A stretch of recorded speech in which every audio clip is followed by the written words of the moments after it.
नमस्कार आप सभी का। Hello aspirant. आज हमारे साथ पीयूष कुमार पांडे सर हैं, जिनका डिप्टी एसपी रैंक 19 आया हुआ है। हमारे इलाहाबाद विश्वविद्यालय के एलुमनाई भी हैं। और सर की तैयारी, सर की जर्नी कैसे रही, यूपीएससी यूपीपीएससी की तैयारी कैसे करें, इन सब पे आज चर्चा होगी। सर सबसे पहले तो आपका बहुत स्वागत है। धन्यवाद।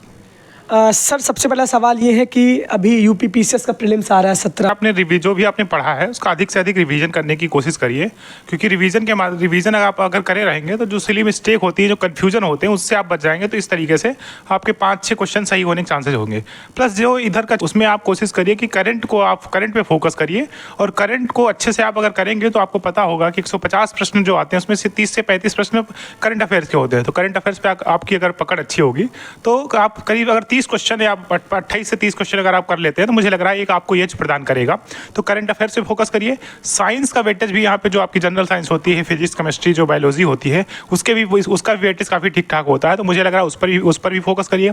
पॉलिटी के भी कुछ एरियाज ऐसे हैं जो कि काफ़ी महत्वपूर्ण है, तो उस पे आप फोकस करके कर सकते हैं। तो मुझे लग रहा है कि इन सब पे आप फोकस करिए और अधिक से अधिक रिवीजन करिए। और प्रीवियस ईयर क्वेश्चन को आपने अगर, क्योंकि बहुत आप क्वेश्चन आपने ठीक ढंग से किया ही होगा, और अगर नहीं किया है तो आप कोशिश करिए कि अभी जो लेटेस्ट जो 2-3 साल के पेपर हुए हैं तो उनको आप गो थ्रू हो जाइए एक बार, तो एक आपको आइडिया लग जाएगा। मुझे लग रहा है कि जो पेपर होने वाला है, तो अगर आप रिवीजन किए रहे होंगे तो आपको बहुत अच्छा पेपर जाएगा।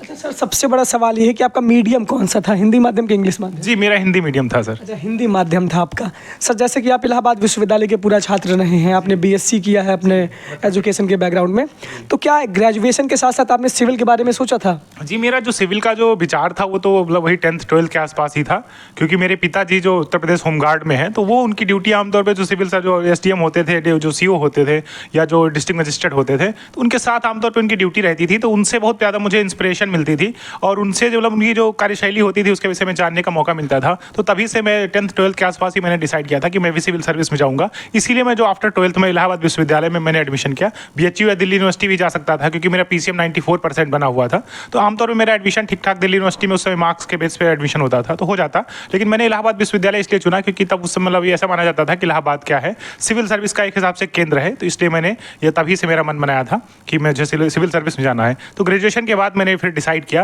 कि मतलब अब मैं इसकी तैयारी स्टार्ट कर देते हैं। तो जब मैंने ग्रेजुएशन कंप्लीट किया उसके बाद से मैंने तैयारी करी है। सर आपने कोचिंग की थी कि नहीं की थी, यानी कि कब आपके मन में विचार आया कि हमको तैयारी करनी है, और कोचिंग आपने की थी कि नहीं? जी, कोचिंग मैंने करी थी। ध्येय आईएएस से मैंने फाउंडेशन कोर्स किया हुआ था, तो कोचिंग की थी सर। सर जैसे जो एस्पिरेंट इस समय ग्रेजुएशन में है, तैयारी की शुरुआत करना चाहते हैं, वो अपने बेस की शुरुआत किस तरीके से करें? मुझे लग रहा है अगर बेस की बात है, अगर आपका बैकग्राउंड का मैथमेटिक्स का है या इंजीनियरिंग बैकग्राउंड है या आर्ट्स बैकग्राउंड के भी आप हैं, तो आप कोशिश करिए, आपको सिविल सर्विस में अगर आना है तो एनसीईआरटी फोकस करिए। एनसीईआरटी आप 6 से, अगर आप एकदम फ्रेशर हैं तो आप 6 से कोशिश करिए, 6 से 12 तक कर लीजिए। जिसमें जो 6 से और 12 तक जो करना है एनसीईआरटी, उस पर आप हिस्ट्री और ज्योग्राफी पे फोकस करिए। और बायोलॉजी की जो 12th की एनसीईआरटी, उसके जो लास्ट 4 चैप्टर होते हैं, उसके लिए वो एनवायरमेंट में आपके काम आ जाएंगे, वो आप कर लीजिए। साइंस का भी अगर आप पीसीएस के हिसाब से देखेंगे तो आप जो 10th की और फिजिक्स की जो केमिस्ट्री और बायोलॉजी की बुक आती है उसको आप पढ़ लेंगे तो पीसीएस में आपको हेल्पफुल होगा। तो इस तरीके से मुझे लग रहा है कि एनसीईआरटी काफ़ी महत्वपूर्ण है, क्योंकि आपकी अंडरस्टैंडिंग वहीं से डेवलप होगी। तो एनसीईआरटी फोकस करिए। उसके बाद आप क्या करिए, आप स्टैंडर्ड बुक्स पे जाइए, क्योंकि स्टैंडर्ड बुक्स पे तो आपको जाना ही पड़ेगा, और सिलेबस को आप भी उसका आधार बनिए, उसी आधार पर आप पढ़ाई करिए। सर जैसे कि आपने बोला एनसीईआरटी 6 से 12 तक हमको पढ़नी चाहिए, लेकिन बच्चों को ये समझ नहीं आता कि एनसीईआरटी में क्या पढ़ें क्या छोड़ें, एनसीईआरटी के नोट्स कैसे बनाएं, किस तरीके से पढ़ें, कितनी बार रिवीजन करें? जी, जहाँ तक एनसीईआरटी का जो विचार है, तो आमतौर पे बच्चों में कन्फ्यूजन होता है। मुझे लगता है कि पहली रीडिंग आप करिए, जिसमें आप ये मत ध्यान दीजिए कि मुझे नोट्स बनाना है या कुछ चीज़ इसमें इंपॉर्टेंट है। पहली रीडिंग आप गो थ्रू होइए, जो आप जितना भी आपकी जो बुक है उसमें पूरा करिए। दूसरी रीडिंग में आप कोशिश करिए कि आप उसके जो विषय वस्तु है, जो भी आप टॉपिक दिए गए हैं, उस विषय वस्तु को आप समझने की कोशिश करिए कि इसमें क्या मतलब किस विषय पे जो बातचीत चल रही है एनसीईआरटी में। क्योंकि वो जो एनसीईआरटी इस तरीके से विद्वान लोगों के द्वारा लिखी गई है, तो बहुत अच्छी शैली में लिखी हुई, उसकी मतलब एकदम आपको इतना अच्छा फ्लो है उसका, आपको पढ़ते हुए काफ़ी मतलब मुझे लग रहा है कि अच्छा लगेगा। तो आप कोशिश करिए कि एक पहली रीडिंग आप बिना मतलब कोई नोट्स बनाए, वही कुछ अंडरलाइन किए, कुछ भी करिए। सेकंड, जब आप रीडिंग उसकी एनसीईआरटी की करिए तो आप कोशिश करिए कि एक बार आप उसको पेंसिल से अंडरलाइन करते जाइए, कि आपको जो लग रहा है कि इंपॉर्टेंट चीज़ हो सकती है, वो आप इंपॉर्टेंट कैसे आप पता करेंगे। इसके लिए आपके जो प्रीवियस ईयर क्वेश्चंस हैं और आपका जो सिलेबस है उसको आधार बना के आप एक इंपॉर्टेंट समझ पाएंगे कि एनसीईआरटी में क्या महत्वपूर्ण है। उसके बाद मुझे लग रहा है कि अगर उसके बाद भी अगर एनसीईआरटी के मतलब 2/3 जो आप करें, तो हाईलाइटर आते हैं मार्केट में, हाईलाइटर ले लीजिए। उसमें से एक पेज में मुश्किल से 2-3-4 बातें ऐसी होती है, 2-3-4 लाइनें आपको इतनी महत्वपूर्ण मिलेंगी जो आपके एग्जाम के दृष्टिकोण से काफ़ी महत्वपूर्ण होंगी। एनसीईआरटी के संदर्भ में एक बात मैं और भी कहना चाहूँगा कि उसमें बहुत सारे मैप्स दिए होते हैं, तो मैप जो आप पढ़ें तो उसको स्किप बिल्कुल भी मत कीजिएगा, क्योंकि आमतौर पर जो यूपीएससी के जो प्रश्न हैं या पीसीएस के जो प्रश्न हैं वो मैप से ही पूछे मतलब उठा लिए जाते हैं सीधे। कभी कभी एनसीईआरटी में आप देखे होंगे कि उसमें एक बॉक्स में कुछ मतलब कंटेंट लिखा होता है, तो बॉक्स का जो कंटेंट होता है वो भी काफ़ी इंपॉर्टेंट होता है, वहाँ से भी प्रश्न पूछे जाते हैं। जैसे मैं एक एग्जांपल के रूप में कोट करना चाहूंगा, इस बार का जो 2023 का यूपीएससी का जो पेपर हुआ था उसमें एक धान्य कटक के बारे में प्रश्न पूछा गया था। और धान्य कटक जो है आप देखेंगे, अगर 12th के जो एनसीईआरटी देखेंगे तो उसमें आपको एक मैप में धान्य कटक एक आंध्रा रीजन में डिसाइड मतलब उसमें चिन्हित किया हुआ है। अगर आप उसको एनसीईआरटी को मैप को आप अच्छे से देखेंगे तो आपको पता चलेगा कि ये आपको एनसीईआरटी कितनी इंपॉर्टेंट है। इसी प्रकार से अगर 2022 का जो यूपीएससी का पेपर था उसमें अशोक के जो अभिलेख हैं वहां से प्रश्न पूछा गया था, वो भी आपका एनसीईआरटी से शायद मुझे लग रहा है कि जो हिस्ट्री के 6 के एनसीईआरटी आप देखेंगे तो वहाँ पे क्योंकि वो प्राचीन भारत को कवर करती है तो वहाँ से प्रश्न आए थे। तो एनसीईआरटी से आमतौर पे यूपीएससी और जो पीसीएस है दोनों जगह जो हिस्ट्री और ज्योग्राफी के प्रश्न हैं वो आमतौर पे उठाए जाते हैं। अगर 10 प्रश्न टोटल आ रहे हैं, मुझे लग रहा है 5 से 6 प्रश्न अगर आप गहन अध्ययन किए रहेंगे तो एनसीईआरटी से आपको मिल जाएंगे। अच्छा, मतलब एनसीईआरटी से सर मिल जाएंगे। सर अच्छा, एनसीईआरटी के नोट्स बनानी है कि नहीं बनानी है? एक पेज में मतलब एक चैप्टर का नोट्स कैसे बनाए बच्चे एनसीईआरटी का? तो मैंने अभी जिसका जिक्र किया कि जब आप हाईलाइट करने के स्तर पे आए तो जो आप हाईलाइट कर रहे हैं या तो आप हाईलाइट कर लीजिए उसको, आप फिर क्या होगा कि आपको जैसे अगर 6 क्लास की एनसीईआरटी तो 70 से 80 पेज की लगभग है, अगर आप हाईलाइट किए रहेंगे तो मुश्किल से एक घंटे में उसी हाईलाइट चीज को ही आप रिवीजन करिए। अगर आपको लगता है कि एनसीईआरटी एक पूरी बुक नहीं मतलब उसको बार बार पलटेंगे तो आप जो हाईलाइट किए रहे और उसको आप फिर नोट कर लीजिए। ये तरीका मुझे लग रहा है कि अच्छा हो सकता है। अच्छा, जैसे करंट अफेयर्स में क्या हम पढ़ें? हिंदी माध्यम में बहुत सारे डाउट्स रहते हैं कि द हिंदू, इंडियन एक्सप्रेस पढ़ने के बाद कल्याण ही नहीं होगा, तो हिंदी माध्यम के बच्चों के लिए न्यूज़पेपर कौन सा सबसे अच्छा है? मैगजीन क्या पढ़ें? करंट के लिए किस तरीके से वो अपने आप को तैयार करें? जी, जहाँ तक करंट का विषय है तो आमतौर पे यहाँ पे काफ़ी दुविधा रहती है हिंदी मीडियम के बच्चों के साथ में। आप कोशिश करिए कि जो दैनिक जागरण का राष्ट्रीय संस्करण आता है उसको आप पढ़ने की कोशिश करिए। उससे क्या होगा, आप घटनाओं से रूबरू होते चले जाएंगे। अगर पीसीएस के स्तर पर देखा जाए तो आप क्या करेंगे, उससे एडिटोरियल उसमें जो न्यूज़पेपर में आते हैं उनसे आप रूबरू होंगे। जैसे अभी आप देखें अगर जो आपराधिक कानून जो बनाए गए थे उसमें लगातार करीब एक हफ्ते उसमें बराबर आर्टिकल आते रहे, बराबर उसमें मतलब वाद विवाद होता रहा कि जो चीज़ें इंपॉर्टेंट होती हैं, जो भी न्यूज़ आती है वो आपकी न्यूज़पेपर में कवर होगी। अगर आप न्यूज़पेपर पढ़े रहेंगे उसके बाद अगर मैगजीन पे आप जाएंगे तो मैगजीन में जो भी बातें आपको लिखी मिलेंगी उनको वो आप उनसे 2-4 हुए रहेंगे पहले। आपको पता होगा कि आपने मतलब इसको पढ़ रखा है। और आप क्या होता है जब किसी से एक बार आपकी परिचय हो जाती है तो आपको फिर दोबारा मिलने में बहुत खुशी महसूस होती है। तो मुझे लगता है कि आप अगर न्यूज़पेपर एक बार लगातार आप पढ़िए, उसको आप दिमाग पे प्रेशर मत बनाइए कि मुझे न्यूज़पेपर एकदम बिल्कुल पढ़ना है। उसको आप कोशिश करिए कि आप कभी जब भी दिन में कभी भी टाइम मिल जाए 24 घंटे में आप एक बार उसको गो थ्रू हो जाइए कि आपको ये पता रहेगा कि हमारे देश दुनिया में क्या चल रहा है, हमारे राज्य के स्तर पे क्या चीज़ें हो रही हैं। तो ये उसमें बहुत सारे एग्जाम्पल न्यूज़पेपर में आते रहते हैं जिनका आप कोट क्या कर सकते हैं, एथिक्स में कर सकते हैं, थर्ड पेपर में आप कोट कर सकते हैं और सेकंड पेपर में आप कोट कर सकते हैं। तो वहाँ से केस स्टडी मिल जाएंगे, आपको एग्जाम्पल्स मिल जाएंगे। तो मुझे लग रहा है कि ये काफ़ी महत्वपूर्ण होगा। न्यूज़पेपर पढ़िए, उसके बाद ये तो आपका 365 दिन का काम है कि न्यूज़पेपर पढ़ना है। करंट अफेयर के लिए उसके हो सकता है कि 2 मैगजीन आपकी जो मार्केट में अच्छी हैं, जिसमें घटनासार की मैगजीन आती हैं, घटना चक्र की जो मैगजीन है, तो उनको आप क्या करिए, उनको पढ़ने की कोशिश करिए। और वो मुझे लग रहा है कि अगर आप उन पे अगर बार बार फोकस करेंगे, रिवीजन करेंगे तो वहाँ से प्रश्न आ जाएंगे। और साथ साथ क्योंकि आपने न्यूज़पेपर भी कर रखा है तो मुझे लग रहा है कि करंट अफेयर की जो समस्या आपकी है उसका समाधान हो जाएगा। अच्छा सर, जैसे कि आपने करंट के विषय में बताया, जैसे आपने बताया कि एनसीईआरटी कैसे पढ़ें, ग्रेजुएशन के बाद आपने तैयारी करना शुरू किया, कोचिंग का भी आपने रूल बताया।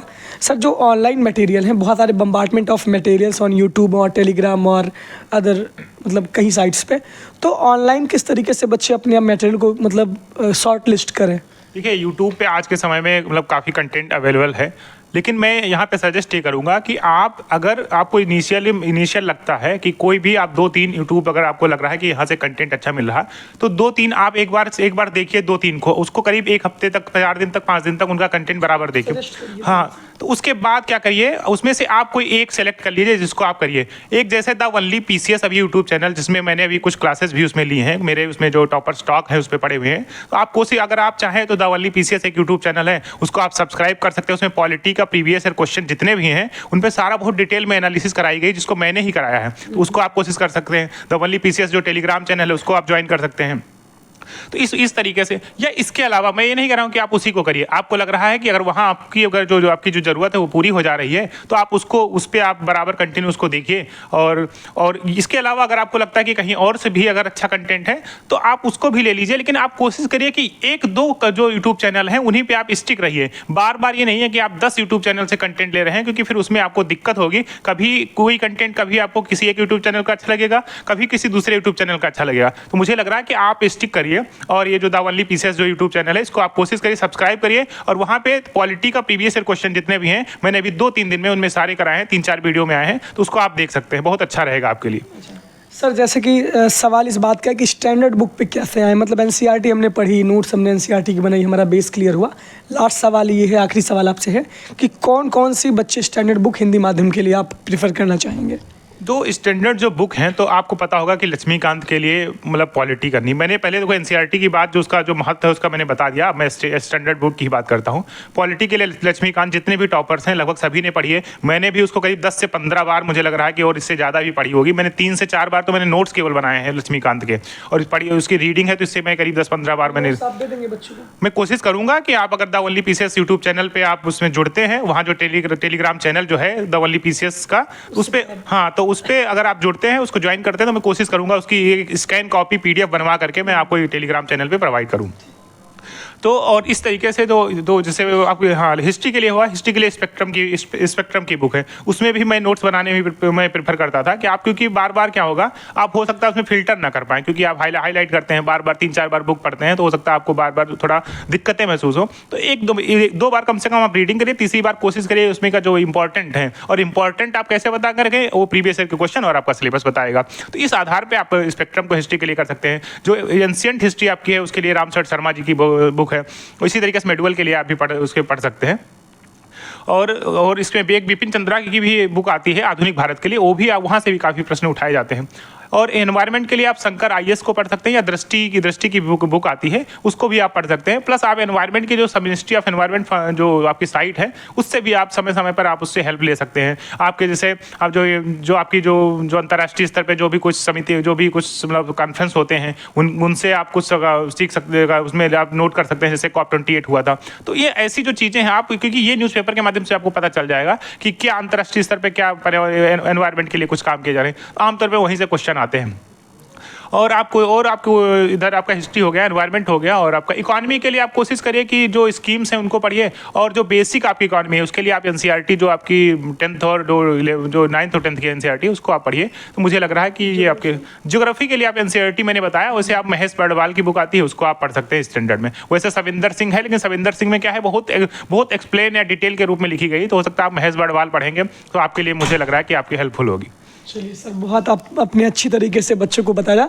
एक आखिरी मैसेज जो एस्पिरेंट प्रीलिम्स 2024 में जा रहे हैं, और सफलता का मूल मंत्र क्या है? देखिए, सफलता का मूल मंत्र यही है कि आप डेडिकेशन एफर्ट लगाते रहिए। मैंने भी डेडिकेशन एफर्ट लगाए हैं, और अधिक से अधिक रिवीजन पे आप फोकस करिए। मुझे लग रहा है कि आपको सफलता जरूर मिलेगी। आपके जो 14-15 दिन बचे हुए हैं तो उन पे आप बस वही रिवीजन पे फोकस करिए, और जो आप अगर आपको नया आप कोशिश करिए कि यहाँ पे मत पढ़िए, ज़्यादा मत पढ़िए। आपको पढ़ना भी है तो करंट अफेयर के जो आपको चीज़ें हैं तो उसमें आप एक वो भी जो आप इसमें मैक्सिमम आप जितने भी बच्चे मुझे लग रहा है जो डेडिकेटेड एफर्ट लगा रहे होंगे तो 15-16 घंटे तो मुझे लग रहा है इस समय तो जरूर पढ़ रहे होंगे। हो सकता है उन्होंने 365 दिन 10 से 12 घंटे पढ़ी हो, लेकिन इस समय आप क्या करते हैं मैक्सिमम टाइम पढ़ाई पे ही देते हैं। तो आप उसमें जो 15-16 घंटे जो भी आप पढ़ रहे हैं उसमें से आप 2 घंटे आप क्या करिए, करंट आप जो एक नया है उसको पढ़ सकते हैं, प्लस आपने जो करंट आप इससे पहले पढ़ रखा है उसको आप रिवाइज कर लीजिए। और मुझे लग रहा है कि तो यही सबसे एक अच्छा तरीका। प्लस आप कोशिश कर सकते हैं जो 14-15 दिन है इसमें जो अगर आपने जो टेस्ट सीरीज ज्वाइन करी है तो टेस्ट सीरीज से आप अपना एक क्राइटेरिया सेट कर लीजिए कि हमको एग्जाम मतलब क्या है कि हमारा मतलब निगेटिव मार्किंग वो किस लेवल की हो रही है, कि आप कितने क्वेश्चन अटेम्प्ट कर रहे हैं, कितने वो किस स्तर की निगेटिव मार्किंग हो रही है। तो वो बाकी तो वहाँ पे क्या होगा कि आप कितने क्वेश्चन अटेम्प्ट करेंगे वो तो एग्जाम हॉल में ही डिसाइड करेगा कि किस तरीके से पेपर आ रहा, लेकिन फिर भी ओवरऑल आपको आइडिया लग जाएगा कि हमारी निगेटिव मार्किंग कितनी हो रही। तो ये आप क्राइटेरिया कोशिश करिए कि सेट कर लीजिए। और मुझे लग रहा है कि आपने अगर मेहनत करी है, 1-2 साल से मेहनत किया हुआ है ईमानदारी पूर्ण तरीके से किया है, डेडिकेशन एफर्ट लगाया है, तो चाहे जितना पेपर कठिन आए या सरल आए, इससे कोई फर्क नहीं पड़ता और आप सफल जरूर होंगे। आप सभी को मेरी बहुत बहुत मतलब शुभकामनाएं हैं। आप जाइए, अच्छे से करके आइए। और राजेश रेड्डी जी का एक शेर है कि आसमां में हर किसी के वास्ते है कोई बूंद, शर्त यह है कि इतनी शिद्दत से कोई प्यासा तो हो। तो आपने प्यास जगाई है, आप सिविल सर्विस का मन बना करके अगर एग्जाम देने जा रहे हैं तो मुझे लग रहा है कि आप जरूर भी सफल होंगे, जैसे मैं सफल हुआ हूँ। और आपको बहुत बहुत शुभकामनाएं सर। बहुत बहुत धन्यवाद सर। आप सर के जो सर ने चैनल बताया उसको आप सब्सक्राइब करिए, ज्वाइन हुई। सर ने बहुत अच्छा गाइडेंस दिया सर। इस खूबसूरत सेशन के लिए सर आपका बहुत धन्यवाद। Thank you. Thank you. Thank you. बताइए।